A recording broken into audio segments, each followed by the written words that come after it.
যেখানে যে চাঁদাবাজ গুন্ডামি করার জন্য চাঁদা নেওয়ার জন্য যাবে ওকে খাম্বায় বেঁধে রাখবেন। আমি মাদ্রাসার ছাত্রদেরকে বলবো বাঁশের লাঠি দিয়ে ওদের ঠ্যাঙ্গে গুঁড়া করে ফেলবো।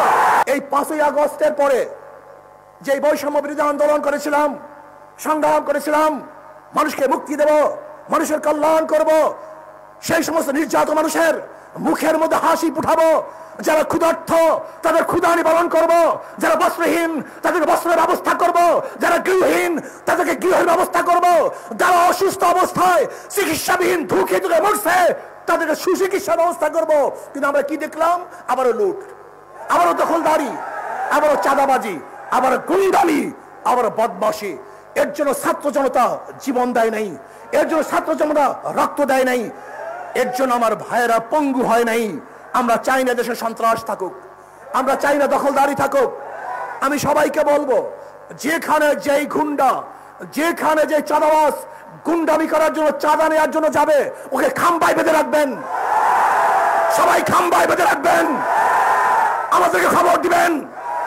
আশেপাশে মাদ্রাসা থাকলে মাদ্রাসার ছাত্রদেরকে বলবেন যেখানে চাঁদাবাজ চলে আসছে, আমি মাদ্রাসার ছাত্রদেরকে বলবো বাঁশের লাঠি দিয়ে ওদের ঠ্যাঙ্গে গুঁড়া করে ফেলবো। বাংলাদেশের কোন চাঁদাবাজ দেখতে চাই না, কোন চাঁদাবাজ বাংলাদেশে থাকবে না।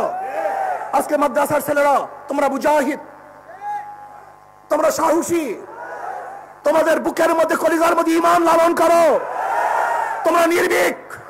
তোমরা কাকে ভয় করবা? মুসলমান মুমিন একমাত্র আল্লাহ ব্যতীত কাউকে ভয় করে না। একমাত্র মুমিন ভয় করে কাকে? ওয়ালা তাখশাউন নাস ওয়াখশাউনি। আমরা কাউকে ভয় করি না, একমাত্র ভয় করি কাকে? ইসলাম যদি ক্ষমতায় চলে আসে কি হবে? সবার মধ্যে সাম্যতা সৃষ্টি হয়ে যাবে, সবার অধিকার ফিরে পাবে। মুসলমান, হিন্দু, বৌদ্ধ, খ্রিস্টান, বাংলাদেশের কুলি, তাঁতি, মজুর, জেলে, মেতর, ঋষি, কামার, শ্রমিক, মজদুর, প্রত্যেকটা মানুষ, পুরুষ হোক মহিলা হোক, তাদের অধিকারকে ফিরিয়ে দেব এবং দেওয়ার মতো একমাত্র নীতি আদর্শ হলো ইসলাম। এই 53 বছরের মধ্যে গণতন্ত্রবাদ, সমাজতন্ত্রবাদ, জাতীয়তাবাদ আর ধর্মনিরপেক্ষবাদ মানুষের শান্তি দিতে পারে নাই। আমরা দেখেছি সোনার বাংলা, আমরা দেখেছি নতুন বাংলা, আমরা দেখেছি সবুজ বাংলা, আমরা দেখেছি ডিজিটাল বাংলা, এবার দেখবো ইসলামী বাংলা ইনশাআল্লাহ। নতুন বাংলায় মানুষকে শান্তি দিতে পারে নাই, সবুজ বাংলায় মানুষকে শান্তি দিতে পারে নাই।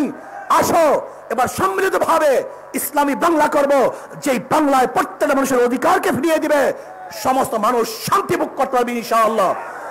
আমি হিন্দু ভাইদেরকে বলবো সামনে দুর্গাপূজা চলে আসছে, আর উদ্যমের সাথে আরো আনন্দের সাথে দুর্গাপূজা পালন করবেন।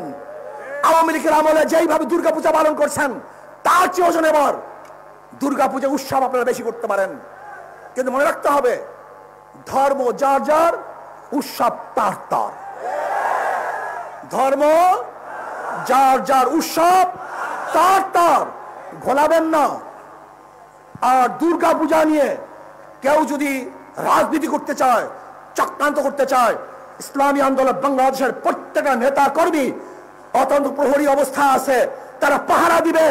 আমাদের সংখ্যালঘু ভাইয়েরা তাদের পূজা উদযাপন করবে, ধর্ম পালন করবে, নির্বিঘ্ন করবে, শান্তির সাথে করবে, নিরাপত্তার সাথে করবে। এই দায়িত্ব ইসলামী আন্দোলন বাংলাদেশ কাঁধে তুলে নিয়েছে ইনশাআল্লাহ।